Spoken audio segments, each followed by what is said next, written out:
Hello મિત્રો, તો આજે આપણે એક્સપ્લોર કરવાનો છે પેલેડિયમ મોલ. અને આવી ગરમીમાં અમે નીકળી ગયા દુપટ્ટો ઓઢીને પેલેડિયમ મોલ ફરવા માટે. અને પેલેડિયમ મોલમાં કઈ કઈ બ્રાન્ડ કઈ જગ્યાએ જવું, તમારે કઈ જગ્યાએથી આવવું, એ બધું તમને લોકેશન, બ્રાન્ડ બધું જ તમને એક્સપ્લોર કરીશ.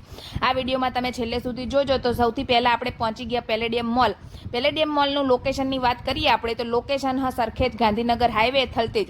તમે મેટ્રો સ્ટેશન નજીકમાં તમને થલતેજ પડશે. તમે આજુબાજુમાં 1 કિલોમીટરની અંદરમાં તમે પહોંચી શકો. અને સૌથી પહેલાં એન્ટર થતાં 2 વ્હીલર પાર્કિંગ મળી જશે, જે 10 રૂપિયામાં મળશે. અને 4 વ્હીલરનું પાર્કિંગ કરવું હોય તો તમારે 30 રૂપિયા આપવાના રહેશે, જે બેઝમેન્ટમાં તમારે ગાડીઓ મૂકવાની રહેશે. જતા હોત તમારે એકદમ સેલ્ફી પોઈન્ટો તમને મળી જશે, જ્યાં તમે અલગ અલગ સેલ્ફી પડાવી શકો છો. અને તમને જે આ બ્લોક દેખાય બ્રાઉન કલરના, એ રાતે અલગ અલગ ચેન્જીસ કલર હોય તો કલર ચેન્જ થાય એટલે અલગ અલગ જ આખો જ અલગ નજારો જોવા મળે. આજે અમે આવ્યા ત્યારે હોલી લેન્ડનું ડેકોરેશન હતું, એટલે આજે તમે જ્યાં જશો ને ત્યાં તમને હોલી લેન્ડનું ડેકોરેશન જોવા મળશે. અને તમે પેલેડિયમ મોલમાં જ્યારે પણ આવશો ત્યારે તમને અલગ અલગ જ ડેકોરેશન જોવા મળશે. તો આજે હોલી લેન્ડની થીમ હતી એવું મને લાગ્યું. તમે એન્ટર થતાની સાથે તમારા સાઈડમાં એક કાઉન્ટર હશે, ત્યાં આગળ તમારે જે પણ બ્રાન્ડની કઈ ફ્લોર ઉપર કઈ બ્રાન્ડ એ પૂછવું હોય તો તમે ત્યાં આગળ તમને બધી ડિટેલ મળી જશે, જે આ ફ્લોર દેખાય ત્યાં. મોલના એન્ટર ગેટની વાત કરીએ મિત્રો, તો મોલના એન્ટર માટે 2 ગેટ રાખેલા હતા. તમે બંને ગેટમાંથી ગમે ત્યાંથી એન્ટ્રી લઈ શકો. મોલના ઇન્ટિરિયરની વાત કરીએ ને મિત્રો, તો બહુ મોટું અને શાનદાર અને જોરદાર, જોતા જ એમ થઈ જાય કે તમે એક અલગ જ દુનિયામાં આવી ગયા હોય ને એવું તમને લાગે મિત્રો. અને તમને જતા હોત અલગ અલગ તમને આ રીતના સેલ્ફી પોઈન્ટ મળી જશે, જ્યાં તમે અલગ અલગ સેલ્ફી પાડી શકો. અને મતલબ સર્કલ ટાઈપનું મળી જશે. અને તમે આ જગ્યાએ જે ક્યાં તો ટ્રેન તમને દેખાય એ પણ હોલી લેન્ડનું જ થીમ રાખેલી. આજે ટેડી બિયર, તમને ગમે ત્યાં જશો ને આજે ટેડી બિયર, પણ તમે જ્યારે પણ આવશો ને ત્યારે અહીં આ જગ્યા ઉપર અલગ અલગ જ તમને થીમ દેખાવા મળશે, અલગ અલગ ડેકોરેશન તમને મળશે.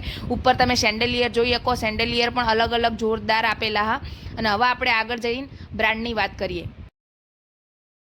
જો મિત્રો બ્રાન્ડની વાત કરીએ ને, આ મોલમાં તો 200 થી 250 વધારે નેશનલ અને ઇન્ટરનેશનલ બંને બ્રાન્ડ તમને મળી જશે. જે બ્રાન્ડના શોખીન હોય એ તમને અહીંયા બધી જ બ્રાન્ડ તમને મળી રહેશે. તો તમે અહીંયા આવો તો તમે ખરીદી બ્રાન્ડની કરી શકો. બ્રાન્ડમાં American Eagle, Jack and Jones, Adidas, Pantaloons, Lifestyle, Zara, Mark and Spencer, Charles and Keith, જેમાં ફૂટવેર મળે, પર્સ મળે, છોકરીઓના પર્સ, તમને કોઈ પણ આઈટમ તમને મળી જશે. તમે જે પણ બ્રાન્ડ તમારે જોતી હોય, કેમ કે 200 થી 250 થી વધારે પણ બ્રાન્ડ, અને એ ઇન્ટરનેશનલ અને નેશનલ બંને મળી જશે. અને આમની ડિઝાઇન તો મિત્રો જોઈને તમે ગાંડા થઈ જશો. આ પિયાનો તમને દેખાય ને, ત્યાં આગળ પણ પિયાનો વગાડતા નહીં અત્યારે, બાકી ત્યાં આગળ અમુક ટાઈમે વગાડતા હોય, બેઠા હોય એ લોકો. અને આ મોલમાં હે ને 5th ફ્લોર હ મિત્રો, 5 ફ્લોર હ. અને તમે અહીંયા જો જોઈ શકો ને, સામે જે ડિસ્પ્લે હતી ત્યાં આગળ તમને હે ને બધી જ બ્રાન્ડની અને કઈ માળે શું તમને ખાવાનું પીવાનું બધું જ તમને મળી જશે. આ તમને ડિસ્પ્લે જે સામે દેખાય એમાં બધું જ તમને મળી જશે. ઉપર પણ લેબલ લાગેલા છે, તમે જોઈ શકો. આ ઝારાનો શોરૂમ છે. અને હવે આપણે જઈશું સેકન્ડ ફ્લોર ઉપર. સેકન્ડ ફ્લોર ઉપર પણ અલગ અલગ આપેલી છે તમને લાઇફસ્ટાઇલની. તમે બ્રાન્ડની વાત કરું તો ફર્સ્ટ, સેકન્ડ અને થર્ડ ત્રણેય ફ્લોર ઉપર તમને લાઇફસ્ટાઇલના શોરૂમ મળી જશે તમને.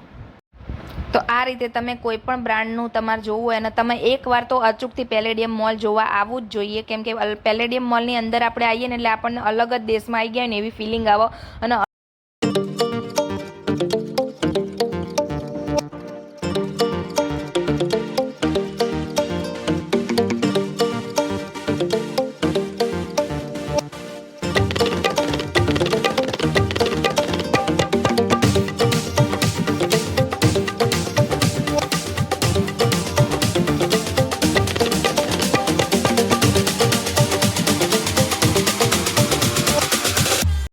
બ્રાન્ડના શોખીન હશે ને મિત્રો, ત્યાં આગળ તો એમને બહુ જ અહીંયા મજા આવશે. કેમ કે તમને કોઈ પણ જાતની અલગ અલગ અને બધી જ બ્રાન્ડ તમને મળી રહેશે.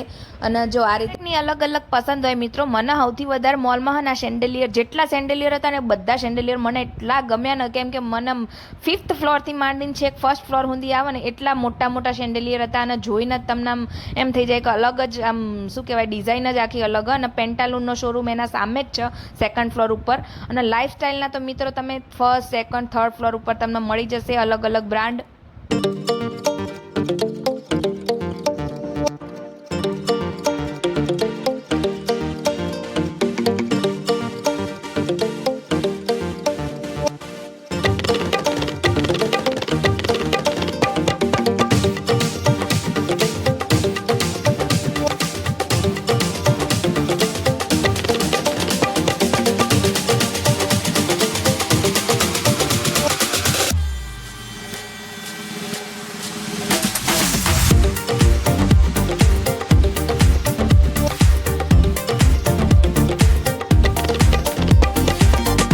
મેઇન કામની વસ્તુની વાત કરીએ ને મિત્રો, તો 5th ફ્લોર ઉપર તમને હે ને ખાવાની આખો ફ્લોર હે ને તમને ખાવાની વસ્તુઓથી જ ભરેલો. મતલબ એમ કે તમારે ખાવું હોય ને તો તમારે 5th ફ્લોર ઉપર આવવું પડે.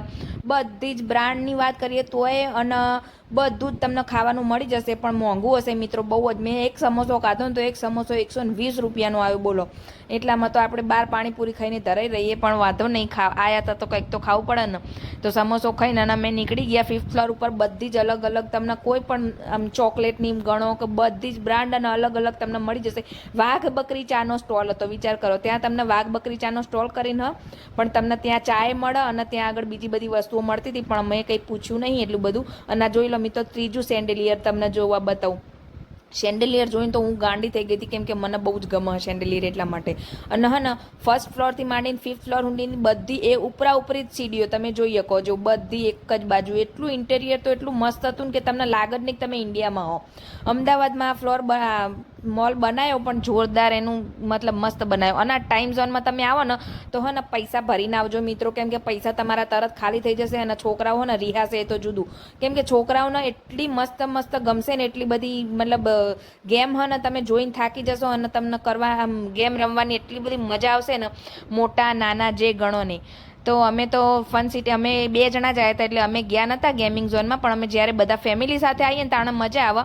અને સામે ફન સિટી છે, ફન સિટીમાં તમે જઈ શકો અને આગળ ગેમ ઝોનમાં પણ તમે જઈ શકો. મોટા નાના બધા જ તમે ગેમ રમી શકો. અંદર એક કાર્ડ હોય, કાર્ડમાં તમારે રિચાર્જ કરાવવાનું હોય ને રિચાર્જથી તમે રમી શકો. તો તમે જોઈ શકો નાના નાના છોકરાઓ. હજી તો ચાલુ જ થયો તો પેલેડિયમ મોલ ને અમે એ વાકમાં ગયા હતા. એટલે આવી ગરમીમાં ફરવા જવું હોય ને મિત્રો, તો આવા પેલેડિયમ મોલ અથવા તમે મોલમાં આવો ને તો આખો ફૂલ સેન્ટર એસી હોય, એટલે તમને ઠંડી ગરમી ના લાગે બિલકુલ. તે અને હે ફરવાની બહુ મજા આવે. અમે ગયા હતા ને તો 3 થી 4 કલાક અમારે ક્યાં નીકળી ગયા ને કંઈ ખબર પડી નહીં. અને એકવાર તો પેલેડિયમ મોલ જોવા આવવું જ જોઈએ. અને અમે તો આ જો ચોથું શેન્ડેલિયર અને આ બીજો ગેટ મિત્રો, પહેલી વાર તમે અંદર ગેટ એન્ટર થશો ને એટલે તમને ઓલું હરણ દેખાશે, બીજી વાર આવશો ને એટલે તમને આ ઝેબ્રા કશું ઘોડો એ દેખાશે. અને ચલો હવે અમે 6:30 પોણા 7 થયા હતા એટલે અમે નીકળી ગયા હવે બહાર અને ઘેર જવા માટે. તમને પેલેડિયમ મોલનો વિડીયો કેવો લાગ્યો મિત્રો જરૂરથી કહેજો. અમે થાકી ગયા હતા એટલે અમે બેઠા થોડીક વાર અહીંયા શું કહેવાય પાર્કિંગમાં, અને પછી અમે નીકળી ગયા ઘરે જવા માટે. તો ચલો મિત્રો, પેલેડિયમ મોલનો વિડીયો તમને ગમ્યો હોય તો લાઇક કરતા જજો, શેર કરતા જજો, સબસ્ક્રાઇબ કરતા જજો. અને અમદાવાદમાં રહેતા હોય તો તમે જરૂરથી પેલેડિયમ મોલની એકવાર તો વિઝિટ કરજો ને કરજો. હવે આપણે પોણા 7-8 વાગી ગયા હતા એટલે હવે આપણે નીકળી જઈએ અને અમને થોડું ટ્રાફિક પણ નડ્યું હતું. બાય બાય મિત્રો, આવજો.